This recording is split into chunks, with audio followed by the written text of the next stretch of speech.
Welcome to the Shout Out with Sage show. Shout Out with Sage. Shout me out.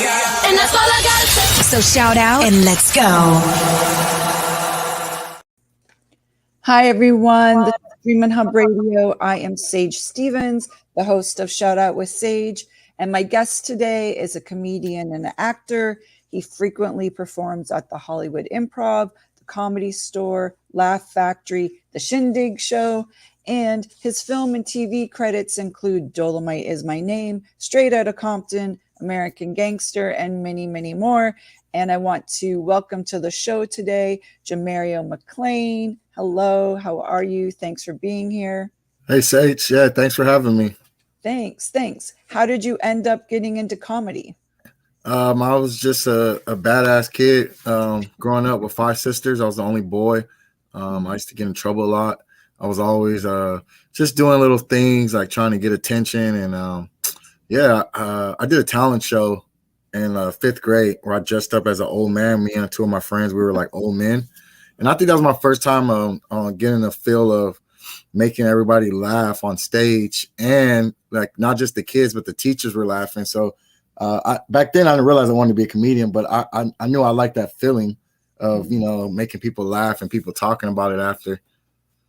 So you felt that energy and everything. Yeah, like just being on stage and performing, and it was fun though. We just did a little skit, and it was like, we were just literally we had our pants all the way up like high waters, and we were like what, 10 years old, and we were old men. We were 3 old men. Very cool. And you are from LA, correct? Yes. Yeah, I'm from LA. I'm from SoCal, born in Inglewood. Okay. And so was your family supportive of you coming into comedy? Like how did that happen? Yeah, like as long as I graduated college and I played football in college, and I had dreams of trying to make it to NFL. I didn't. Obviously that's a dream deferred, but my parents, as long as I finished college, they were supportive no matter what I pursued. And then I went to college in Arkansas, and if you ever want to feel like you want to go back in time, yeah, you should go to the state of Arkansas, because it just goes slower, and it was a dry county where my college was at. And it was just like I was just bored out of my mind my first few semesters. I was playing football, but like just being in the dorms, I started writing more, and I started realizing like, oh, when I go back to LA, I want to do stand-up, or I want to get in acting. I want to, I just realized what I had in my backyard the whole time when I was far away. Right. How long? So you came back to LA, you started comedy right away, or how? No, actually, I came back. I graduated in the winter of 2008. And then I guess I just went a whole year. I took an internship because I got my degree in communications. I wanted to get into like sports broadcasting. But I basically, I took an internship at Power 106 radio station, and it was a cool experience. But I just basically, I went a year after graduating. I came back home, but also had a baby. I had a 2-year-old at that time. So I was like little odd jobs, and a year went by, and then I started doing stand-up in the winter of December of 2009. So I was out here for a year when I moved back before I started doing stand-up. And how does that work, like getting into stand-up? Do you audition? How do you get?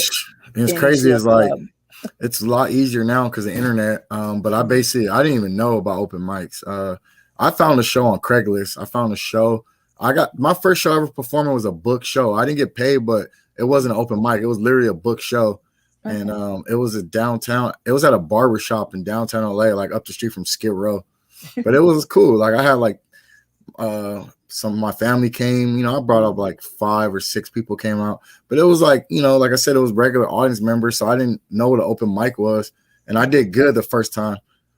People didn't believe it was my first time. So I realized I was like, oh, this is pretty cool. I could do this. If I would have bombed or did horrible the first time, I probably would have gave up and not pursued it.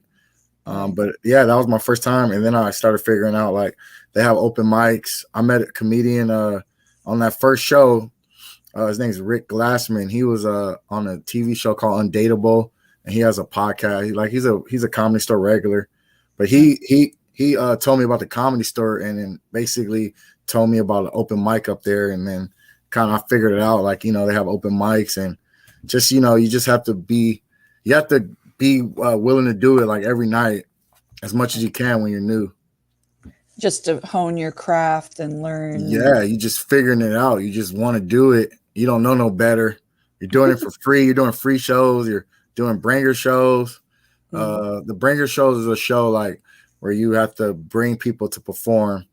A lot of comedians, especially like veteran comedians, they don't like those kind of shows. Those shows are like, there's certain bookers that do those type of shows. And I feel like if you're a comedian, you should be promoting every show you're on. But yeah, obviously when you get to a point, when you could bring people that buy tickets, yeah, you're making money. But if you're getting people, you're getting your friends and family to come see you, and you're new and you suck, but they're spending money and have to go parking, and it's just like, you know, it's kind of it's a weird energy, you know.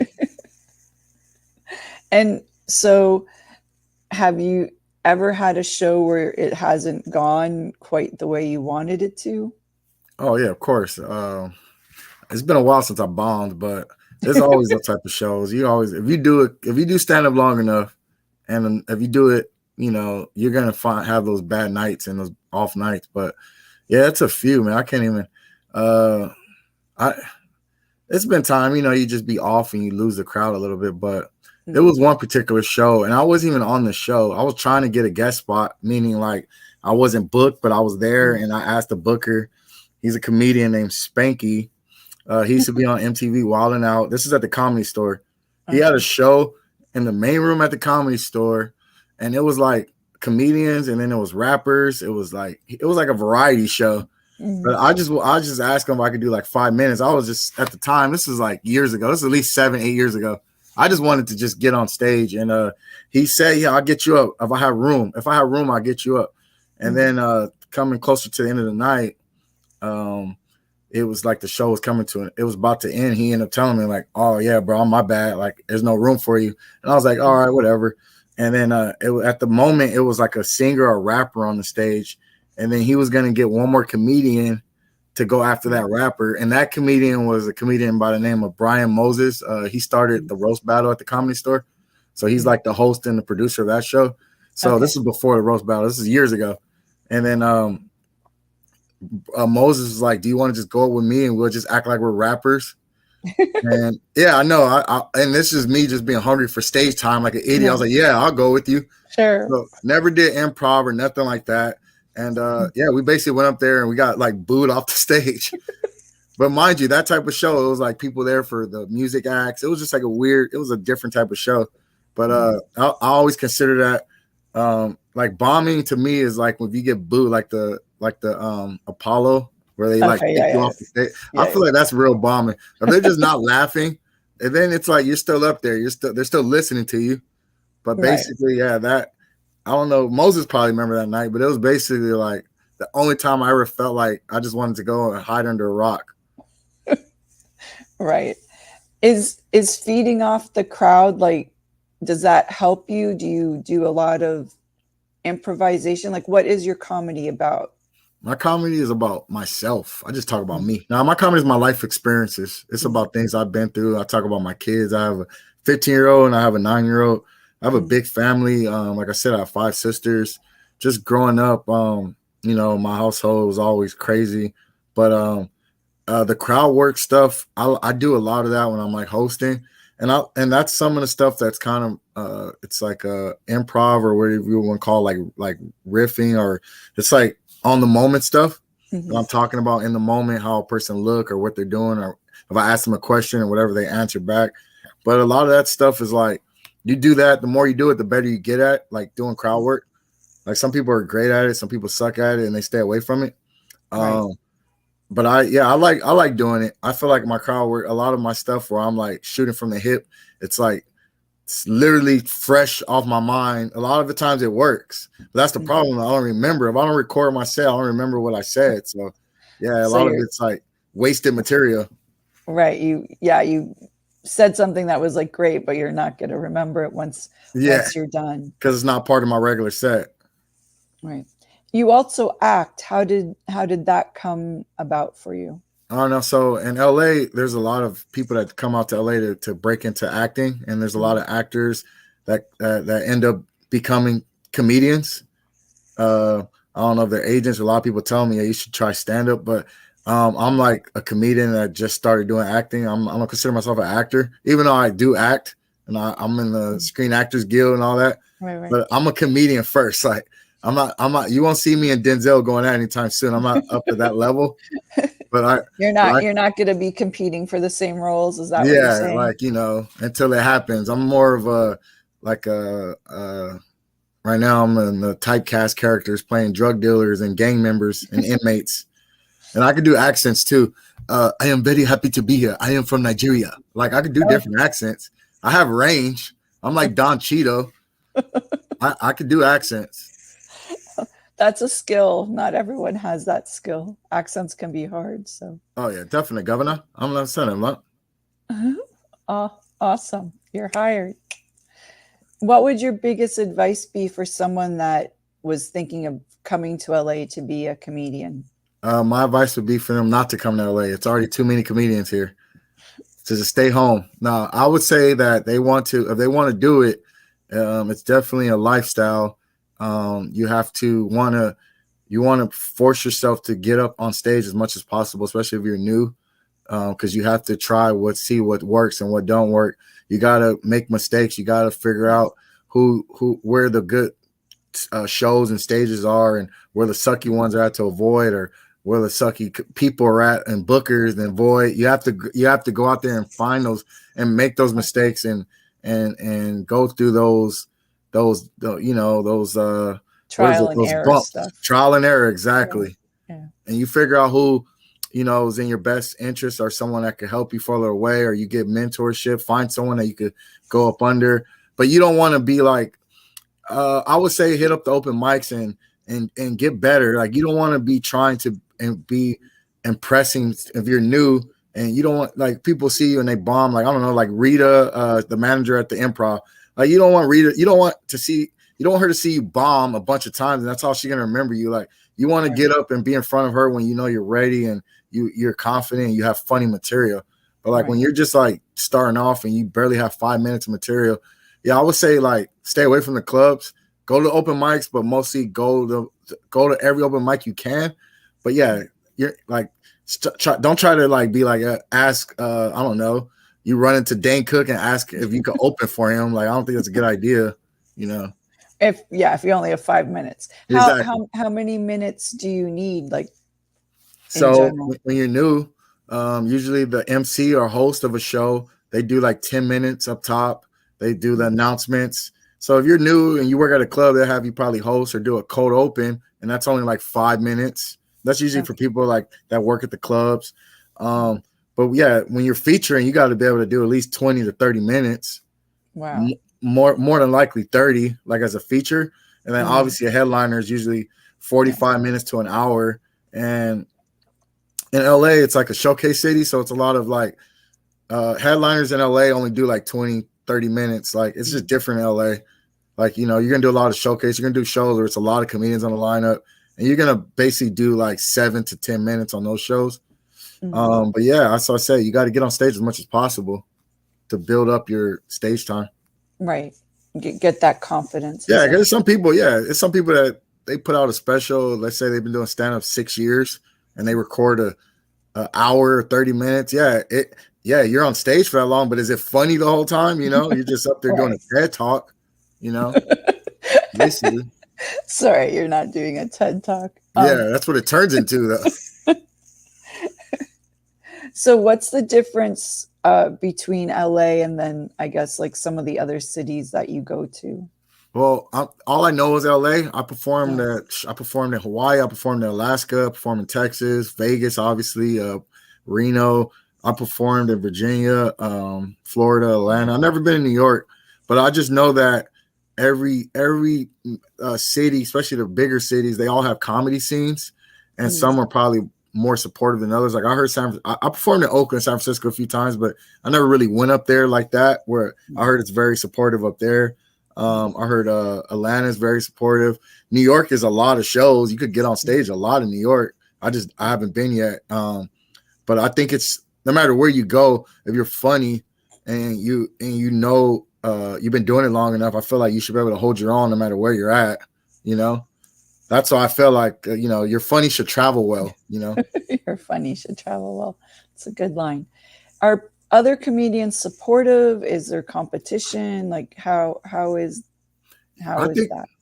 I think it's definitely a competition feel of it. But there's a lot of people that you build friendships and you build those connections with people, and yeah, they're always going to give you information. Like I just recently got an agent or for cruise ships, and I got that through another comedian, and it's like, if you have information that can help somebody out, yeah, some people are willing to give it, but some people ain't gonna go out their way to give it, like they want to keep it to themselves. So right. I'm always one of those comedians, like I book shows too. So people reach out to me, and even if I don't know them, I would I'll give them like 5 minutes to see how they are. I would never be like, oh, send me a video, or I don't treat it like that, because I want, when I was coming up, I wanted people to be able to give me opportunities, and I used to ask, and people give me the runaround and be like, oh, it's booked up, or hit me again in a few months. Like, no, I think it's important to treat others as you want to be treated. So for my philosophy, when it comes with me, if anybody asks me for any information, I have it, I'm gonna give it to them. If they ask me for stage time, if I have it, I'm gonna give it to them. Right. Yeah, you might not give them 20 minutes, but you'll give them. Yeah, especially if they're new. I don't know them. Yeah, but if it's like people I know that they proven, I know they're working comedians. Yeah, I'll book them and pay them. Right. Well, because how can you get better if you're not going up on stage, right? Exactly. And I was never one of the people that practiced in the mirror. I never ever in my life practiced a set in the mirror. Good to know. What's the difference between being a comedian and being an actor? Well, there's some great comedians that became great actors. It's a bunch I can name. I don't know, Robin Williams, Eddie Murphy.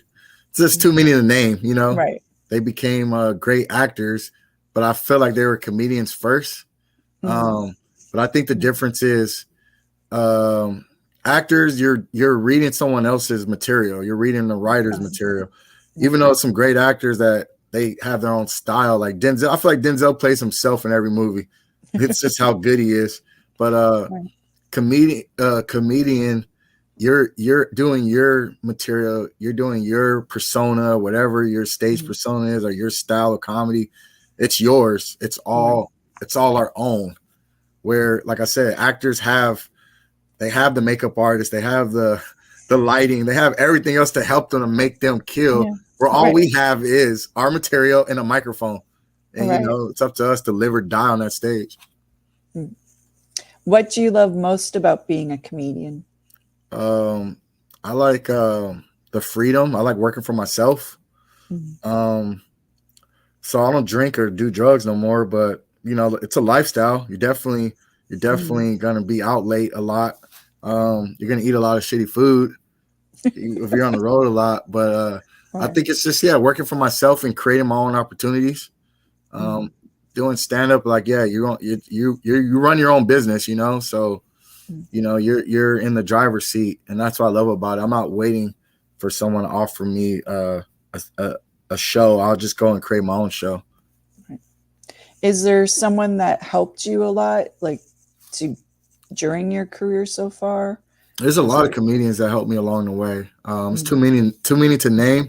Right. But basically, it's one of those where I have a lot of friends in the comedy community that been doing it way longer than me, and they not say they helped me. They booked me on different shows or gave me information, but I think it's just in general, just being, I guess, like a friend or being someone, and we could be I don't call them just to be trying to get on shows. I call them to see how they're doing, or just to catch up, or But like I said, it's way too many. It's too many to name for real. Right. Because then if I start naming people, other people be like, "Why you didn't name me?" Yeah. Right. Exactly. What do you dislike the most about the business? All right. So, in general, stand-up comedy, it's subjective. It's an art. It's one of its last art forms, but it's a lot of PC culture now and cancel culture, and it's a lot of you have to walk a fine line. And you're walking on like you're like you don't want to you don't want to have to be too scared to say what's on your mind or to do the unconventional or whatever, do the against the norm material. I feel like I'm one of those people like, yeah, if it's a white comedian on stage saying the N-word and being racist, hey, that shit better be funny. I'm not going to be mad because you're saying, I'm saying make it funny. So as long as whatever topic you're using or choosing to talk about, I just say as long as it's funny or thought-provoking or whatever. Yeah, so that in the business right now, yeah, it's kind of sucked that you can't just be free and talk about whatever you want because you'll get canceled. Literally, like you'll get canceled. It better be funny, you know, especially if you have a big enough following. You'll lose your deals, whatever agents you have, or just by saying the wrong thing. So some people are walking that fine line. Right. For me, I think that's what comedians are supposed to do, though. They're supposed to make you think. They're supposed to provoke conversation. They're supposed to talk about things that you don't want to talk about and that aren't politically correct. That's what a comedian's supposed to do. So I don't understand how, like, if I don't personally like your humor, like I'm not a big fan of certain types of humor. So I'm just going to choose not to listen to those people or whatever. I just think cancel culture is the opposite. Instead of choosing not to listen, they actually choose to build a coalition and go against you and get people and get other people not to listen to you, or you know. But Dave Chappelle still, like, he's one of the greatest ones right now that's working, and he worked that fine line where he's not really connected with no TV shows no more, nothing. He can't get canceled. You know, he has his following. He had his money for Netflix, but it's like, you know, one of those, can't no studio just cancel something on him no more. Even though it did look pretty bad with the whole LGBT protests and all that with Netflix, but they didn't take his specials down. You know, he's still selling out arenas. So he's kind of one of those untouchables, but yeah, he's still, you know, he's very smart. He's very smart the way he say things and how he works jokes. And yeah, he's one of those few. It's certain comedians that going to stay away from all those topics, like Kevin Hart's and the Steve Harveys or the Jerry Seinfelds, because they have they don't want to lose all these endorsement deals and all that money coming in, you know? Well, especially someone with like Kevin Hart, who also has all the movie stuff. Yeah, he's a brand. Go away. Yeah, he's connected to too many studios and too many many entities. So where are you going to be performing next? Okay, so tonight I'm in Temecula area. It's a place called The Hive. Tomorrow I'm in West Covina at the Royal Lounge. And then Friday and Saturday, it's 2 shows both nights. I'm at Madhouse Comedy Club in San Diego. Okay, great. And how do people find you online? They could go find me. My social media, all social media is under my name. It's just JAMARIO McCLAIN. JAMARIO MCCLAIN, as it says in the title. And you could go to my website. It's just JAMARIOMcClain.com, and I'll have my shows listed on there. And and if you need a hired comedian, I do private parties, I do quinceañeras, bar mitzvahs, everything. I do churches, I do nursing homes. Good to know. Good to know. Well, I want to thank you for being here today on Shout Out with Sage. Thanks so much for joining us. And I will see you at a comedy show, I'm sure, pretty soon when I'm out and about. Oh, yeah. Especially when I'm in Hollywood again soon. I want you to come out. I'll get you VIP tickets. Ooh, thank you. I'm so special. Thank you, Sage. I appreciate you having me. It was fun. Thanks. Thanks for being here. I see you next time when I see you out and about. So, all right. Talk to you soon. Bye. Thanks. Bye. Thanks, everyone, for joining us today on Stream and Hub Radio. I'm Sage Stevens, and this is Shout Out with Sage. See you next Wednesday at 4. Bye, everyone.